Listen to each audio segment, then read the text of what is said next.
Today we're putting Chris to the test to find out which is better, homemade or store-bought pumpkin pie. Hello friends, my name is Emily Ann, and today on the Sasser House, we are going to solve a household debate in our home. My husband is precious and he'll eat anything that I cook, just about, as long as it doesn't have anything like vegetables, mayonnaise, sour cream, weird sauces. Okay, what can I say? He's a picky eater. And his all-time favorite dessert, what he believes is a true delicacy, are these cookies right here. As a baker, this kind of breaks my heart because I love making homemade desserts. So we were talking about Thanksgiving just a couple weeks ago, and I said I cannot wait to make a homemade pumpkin pie with the pumpkins that we grew out in the garden this year. And he told me, oh, no, you don't need to make a homemade pumpkin pie. That only needs to be a store-bought thing. And I knew that we had to put that theory to the test and decide which is better, homemade or store-bought. So I'm not sure if you can tell which one is homemade and which one is store-bought, but first things first, I have to show you how I make my homemade pumpkin pie. And wait to the end to see his taste test to see which one he thinks is homemade and which one he thinks is store-bought. For our pie crust, I'm going to be using the recipe out of this little cookbook that I got in Franklin, Tennessee. It's Merity's Bread Basket. It's a bakery and a restaurant, and they have the cutest little cookbook with all kinds of wonderful recipes, so I wanted to use their pie crust recipe. So this makes 2 pie crusts, and we're only making 1 pie right now, but that's okay. We can keep the other pie crust in the fridge for later. And I'm going to spoon and level my flour just to make sure I get the most accurate measurement possible. I'm using a 1/2 cup measurement, so I'll need to do 4 of these. Now we need 1 teaspoon of salt. This is a 1/2 teaspoon measure. And we need 3/4 cup of shortening. Shortening is my least favorite thing to measure out by hand. When I make biscuits, I just literally do a handful.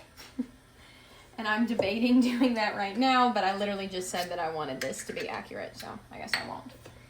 So let's put this in our 1/4 cup measuring cup.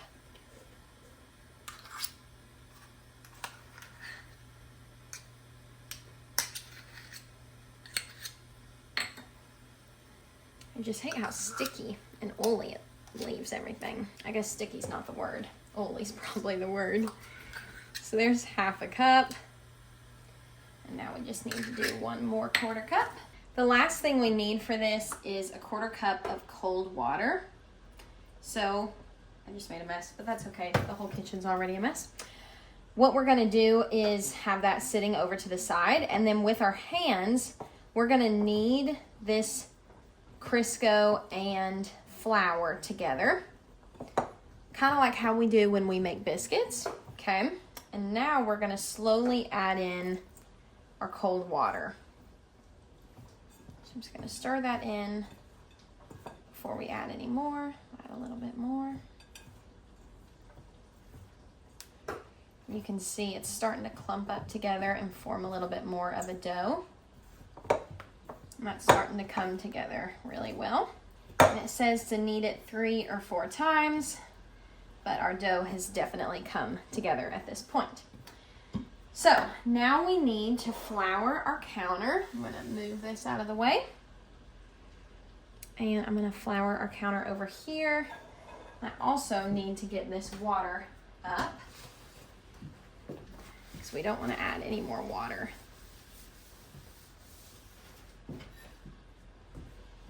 To our dough. All right, so I'm gonna spread that out.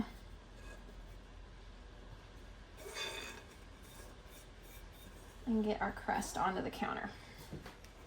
And I'm just pressing it together to form it into a ball and try to make sure everything is good and incorporated. So now what we need to do is divide the dough into 2 separate doughs. And usually I would use my bench scraper, but it is in the drawer underneath where our hands are right now. So we're not gonna do that. We're just gonna divide it just like that. We're gonna set this one off to the side and we're ready to start rolling it out. So this pie crust was different than any other pie crust I had ever made before, especially because you just use your hands to kind of cut the Crisco into the flour and it said that you kneaded it like a dough, which was different. And I will say this cracked on me quite a few times. It had good flavor in the end, but it wasn't my favorite that I have ever made. But I'm also probably not the one to ask, because if you know us and you have followed me in the kitchen at all here on the Sasser House, you have probably heard me talk about how I want to practice making pies more, because I didn't grow up making them with my mom, and so I've just never really had the practice. But we were able to get the crust into our pie pan and get the little edges crimped, and like I said, it tasted good in the end, but I probably won't be using that recipe again. Now for the pumpkin pie, the actual filling, it was delish, and I would love to make it again, so I'll share the recipe with y'all. For the dry ingredients, you do a cup of sugar, a tablespoon of flour, half a teaspoon salt, 1 3/4 teaspoons ginger, 3/4 teaspoon cinnamon, half a teaspoon nutmeg, and 1/8 teaspoon cloves. You mix all of those dry ingredients together, and this was so simple. This was actually my first time making a pumpkin pie as well. I've made like a lot of mousse pies and chocolate pies and stuff like that, but I've never made a pumpkin pie. So this was really, really simple, and if you have never made one, you should definitely challenge yourself to make one for the first time. But you just join all of your dry ingredients together, and then for your wet ingredients, you need 3 eggs, and I'm using our farm eggs, which is so fun to be able to go out to our little hens and get our eggs. But we have 3 eggs, and I whisk that together to get that nice and incorporated with the sugar and the flour and the seasonings. And then during this day, I processed all of our pumpkins that we grew out in the garden this year. So that will be another video. So y'all be sure to watch out for that one. But this is some of the homemade pumpkin puree that we got from some of our homegrown pumpkins, which I'm so excited about. I was blown away by all the pumpkin puree that we got, and I am storing it in the freezer in these plastic containers. I'll link them down below because I absolutely love them for freezer storage. We've stored salsa in these, sauces, different like corn salsas, and now we are doing our pumpkin puree. And one container is the same amount as a 15-ounce can of pure pumpkin that you get at the grocery store. So it'll be really nice to have that in the freezer to pull from. And it was really, really simple to roast up all those pumpkins and make that pumpkin puree. So definitely check out that video if that's something that you are interested in.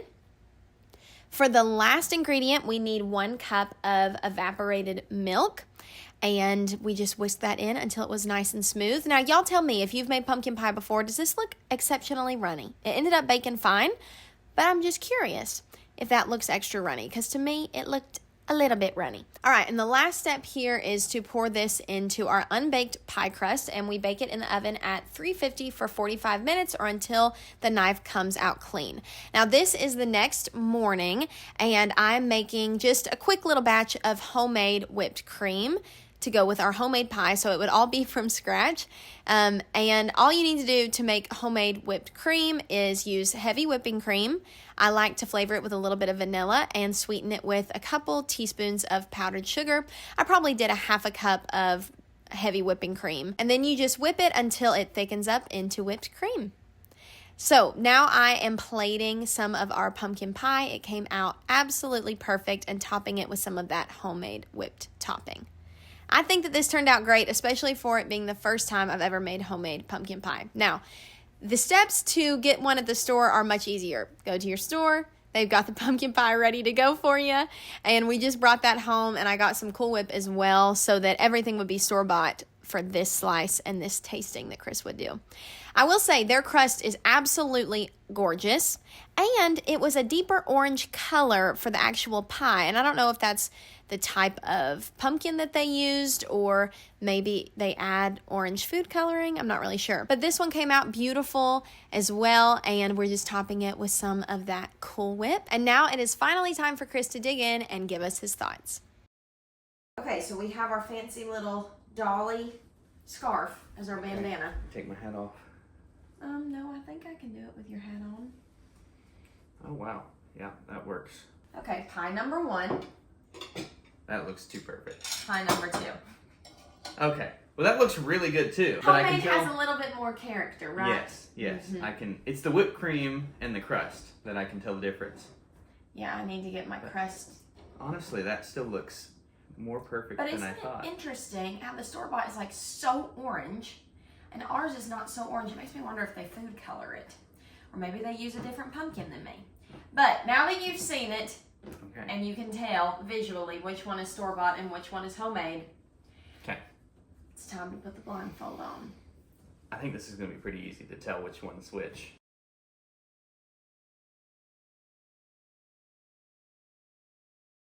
Pie number 1. Oh, you're feeding me, I guess? You're I can't see anything. Okay.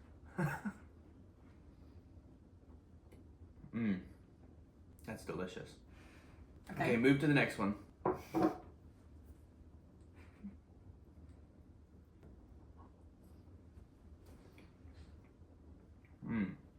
All right, I know the answers.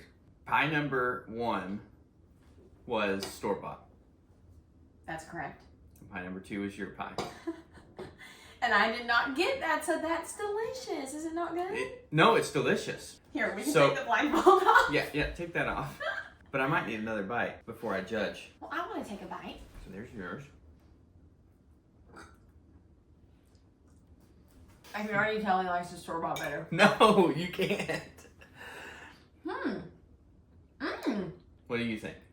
I don't know if I'm partial because I slaved over it. This has like a stronger, it's almost like, I didn't use pumpkin pie spice. I used like allspice, cloves, cinnamon, nutmeg.